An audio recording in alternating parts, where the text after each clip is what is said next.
is just the wisdom that you've shared with us, with Nancy and I think is exactly what we were seeking. The whole, so why would, because when you're looking at mining, which is an industry, and then you have Indigenous people, First Nations, Métis, that whole idea that if we can just all learn from one another, then maybe if we can do that, then mining can happen in a good way. Right. And I mean, I know these things have to exist. I mean, the economy, but we have to do it. We have to do it in a good way, and we have to make sure when we're doing it in a safe way, and not only just for Indigenous people. I mean, we live in a country now where we've lived here many years, and we welcomed a lot. Like for me, I would say, see, that's the and even some of our First Nation, but I'm going to say Métis. My family consists not only of just all true Métis. I have children and my daughter-in-laws, and like, I want to make sure that they understand and be proud, but I also want them to remember that we have to be respectful for our culture as well. But in the meantime, I want them to understand, be proud of who you are, and if you can help that next person, then you offer that help. Because we're always giving people. We'll give people, we don't see people, you came to my place and you didn't have a place to stay, and I didn't have enough room. If you want to sleep on my floor, that's fine, we'll do that. Because that's how we are. That's the way we were brought up.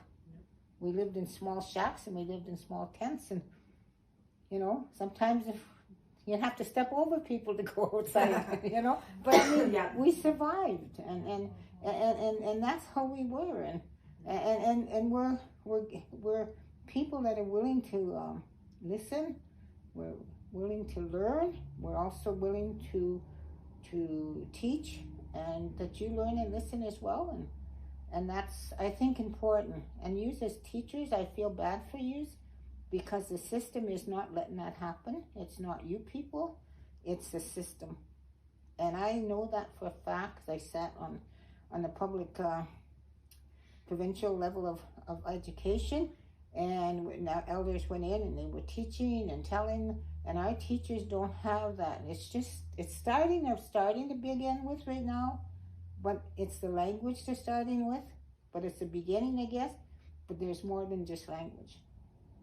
There's a whole lot of treasuries in a treasury box that need to be opened. That is it. That is it. Yeah. That is true. Yeah. So until that comes, and I pray that when I'm gone, my teachings or whatever I taught, and I talk to my children, I talk to my grandchildren, I talk to any of these children that want to listen, I talk to any of you that want to listen.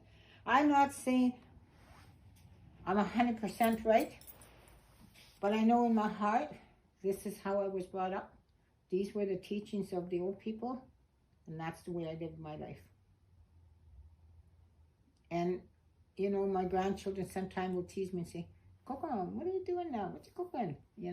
They make jokes because they know they like to tease me. But if they want to know something, they come to Coco. And that's the way they were learned. And that's the way I was learned.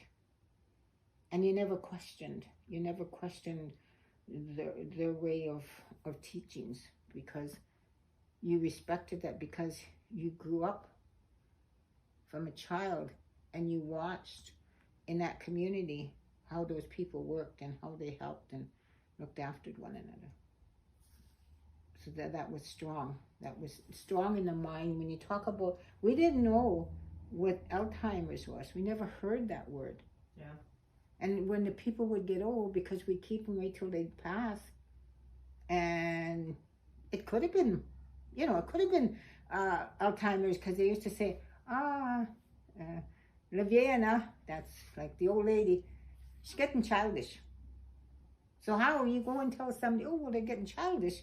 They'd look at you and think, what do you know? But that was their way of explaining. Their mind was getting forgetful. Yep. And, you know, and they would, that's the way they would talk to it.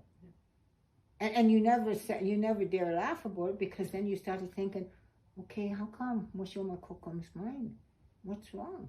And then you would talk with them, and yet sometimes it was funny. You kids, you know, you thought it was funny, but you never dare laugh. But when we were by ourselves, we used to kind of laugh. But, you know, that's been part of the game. But, you know, so many of them, and I've seen so many of our old people go through that. And a lot of times I think that probably was Alzheimer's and we didn't know. Yeah. Absolutely. Right? But, you know, they never ever gave up on them. Yeah. And, you know, like these old people lived to 100, 99, 100 years old. So obviously they were doing something right. Something right. Absolutely. Absolutely.